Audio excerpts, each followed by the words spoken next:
Madame, Monsieur, bonsoir. Dans l'actualité de ce mardi 6 août 2013, évasion de l'assassin de Brahmi, Mahmoud Baroudi fait porter la responsabilité à Lotfi Ben Jaddo.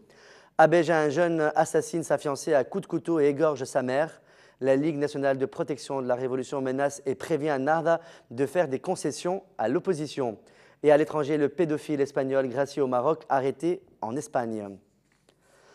Mahmoud al-Baroudi, député, décide de porter la responsabilité à Lotfi Ben Jaddo suite à l'évasion de l'assassin présumé de Mohamed Brahmi et a indiqué qu'il existe des différends au sein du ministère de l'Intérieur.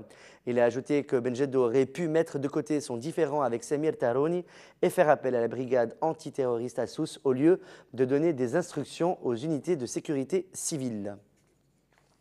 Le ministre de l'Intérieur, Lotfi Ben Jaddo, a déclaré lors de la séance plénière tenue ce mardi 6 août au Bardo que 46 personnes relevant de Ketib Corp El Mounefa ont été arrêtées. Ben Jaddo a également fait savoir que les unités spécialisées ont avorté des tentatives de meurtre visant des personnalités politiques à Sousse, ainsi que le cambriolage de banques et le vol d'armes des établissements sécuritaires. Le chef du gouvernement provisoire, Ali Araïv, qui a assisté à la séance plénière de l'Assemblée nationale constituante pour questionner le gouvernement quant à la situation sécuritaire, a affirmé qu'il se dirige vers la formation d'un conseil consultatif composé de représentants des partis politiques et des organisations de la société civile afin d'évaluer et discuter les propositions concernant les plus importants dossiers politiques, sécuritaires et sociales. Il a également annoncé la formation d'un comité national pour établir une stratégie pour combattre le terrorisme. Le président de l'Assemblée nationale constituante, Mosfa Ben Jafar, a invité aujourd'hui les députés retirés à rejoindre l'ANC. Ben Jafar a affirmé lors de la première séance plénière suite à l'assassinat de Mohamed Brahmi que la solution de la crise politique est le dialogue et les consensus. Et un drame s'est produit. Un jeune homme a tué hier soir vers le coup de minuit sa fiancée et sa belle-mère en poignardant la première à multiples reprises et en égorgeant la deuxième dans la ville de Béja. Notre correspondant a affirmé qu'une violente dispute a éclaté entre les victimes et le jeune homme concernant la date du mariage. Cette dispute a dégénéré et s'est soldée par ce double meurtre après que le jeune homme ait perdu son calme.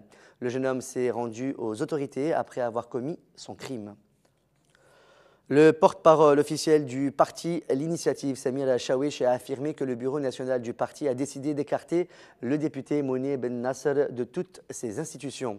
Samir Chaouiche a déclaré que le député en question a assisté à la séance plénière et ne s'est pas conformé aux décisions du parti de se retirer de l'Assemblée. La séance plénière à l'Assemblée nationale constituante consacrée au questionnement du gouvernement concernant la situation sécuritaire du pays a été ouverte ce matin en présence de 138 députés, comme l'a annoncé El Baousla. Cette séance est la première après l'assassinat de Mohamed Brahmi, dont le siège a été recouvert de fleurs et du drapeau tunisien. Le leader du mouvement Nidé Tounes, Mohsen Marzouk, qui participe au sitting El-Rahil devant le siège de l'Assemblée nationale constituante au Bardo, a annoncé que le 6 août sera la date de l'annonce de la deuxième République démocratique sociale tunisienne. Marzouk a expliqué que cette annonce coïncide avec la commémoration des 6 mois de l'assassinat de Chokri Blaïd. La Ligue nationale de protection de la révolution a menacé le mouvement Nahda si jamais elle fait des concessions à l'opposition qui pourraient toucher la loi de l'immunisation de la révolution. La Ligue a invité sur sa page Facebook officielle le mouvement Nahda et le Conseil de la Choura a dissuadé Rachel Ghanouchi de présenter ses concessions à l'opposition pour la satisfaire sur le compte du peuple tunisien. Elle a également souligné que les manifestants qui étaient présents à la Kasbah n'étaient pas là par amour à Nahda, mais pour défendre la légitimité et pas mépris au coup d'État. Rappelons que Rachel Ghanouchi, dans une interview accordée à Reuters, a affirmé qu'il est possible de reporter ou retirer la loi de l'immunisation de la révolution. Dans l'actualité à l'étranger, le pédophile espagnol dont la grâce a été annulée par le roi du Maroc, Mohamed VI, a été arrêté lundi 5 août à Murcie, dans le sud-est de l'Espagne. Il doit être mis à disposition du tribunal madrilène de l'audience nationale, a indiqué un porte-parole du ministère de l'Intérieur espagnol, Daniel Galvan Viña. Un homme d'une soixantaine d'années avait été condamné en 2011 à 30 ans de prison au Maroc pour des viols sur 11 mineurs. Il a été gracié avec 47 autres prisonniers espagnols au nom de l'excellence des relations entre l'Espagne et le Maroc, quelques jours après une visite du roi Juan Carlos au Maroc au mois de juillet. Mais sa libération a provoqué une vague de colère, l'opinion publique marocaine s'interrogeant sur la façon dont le pédophile a pu être inclus dans la liste des bénéficiaires de la grâce royale.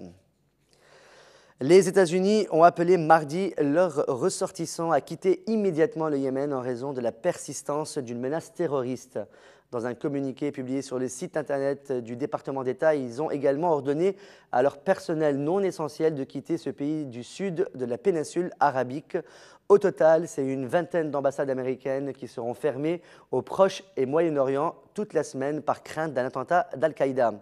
À l'origine de cette menace, il y a, selon le New York Times, des communications qui auraient été interceptées entre le numéro 1 d'Al-Qaïda, Ayman al-Zawahiri, et le chef du réseau de la péninsule arabique. Dans ces conversations, al-Zawahiri aurait ordonné un passage à l'acte depuis dimanche dernier. C'est la fin de ce flash de l'actualité sur Tonosnet TV. Merci de votre fidélité. On se retrouve demain soir pour un nouveau flash.